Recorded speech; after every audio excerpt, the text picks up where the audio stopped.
Councilwoman Kristjansson. I have two updates tonight. First of all, at the last meeting I mentioned that I was going to try to keep the community updated on criminal proceedings that happen or that are born out of activities by either our citizens or happening in our city. So I have three updates for you. Brent Longo is one of the two Menifee residents. I don't know if you read about it, but he and I believe a female partner robbed a senior citizen lady in Murrieta of a significant amount of money with bank cards and things like that. He is being charged with a whole host of things, including but not limited to burglary, grand theft, and transportation of illegal drugs. He has of course pled not guilty, but he will appear in court for his preliminary hearing on 3/19 of 12. That's one. Adam Starkey is the gentleman who is accused of killing his, I'm not sure if she was his wife or his significant other or domestic partner. I believe it was down Scott Road. He is charged with murder. His next court appearance is on 3/21/12 for a preliminary hearing. He has also pled not guilty. And the third one is Larry, I'm going to try, Jarakli. He's the person who is accused of killing the Chihuahua with the golf club. I'm sure absolutely everyone has heard about that one.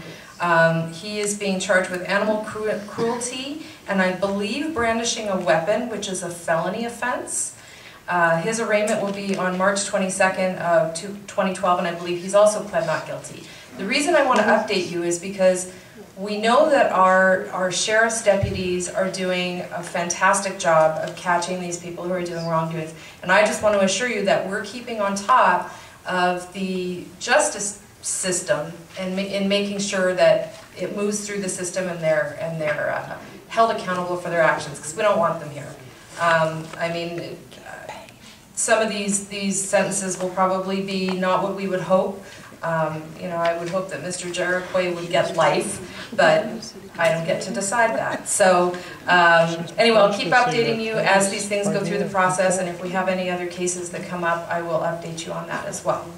The second update that I have, or comment that I have, after our last council meeting, I had two telephone calls from residents that were confused about the lobbyist issue and why we were spending the money, and they just wanted a little bit of clarification. So they were under the impression, based on conversation with some of the council members, that we were at that point agreeing to pay $36,000 to the lobbyist to get a meeting with the governor, when in fact what we were really doing is extending the contract for, I can't remember his name.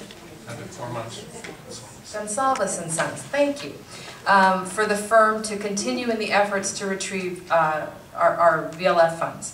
Now in that, yes, part of that is a meeting with the governor, but included in that is working with a whole bunch of legislatures to try to get a bipartisan bill to present to the legislature to get that money back and to not allow it to be swept in the future.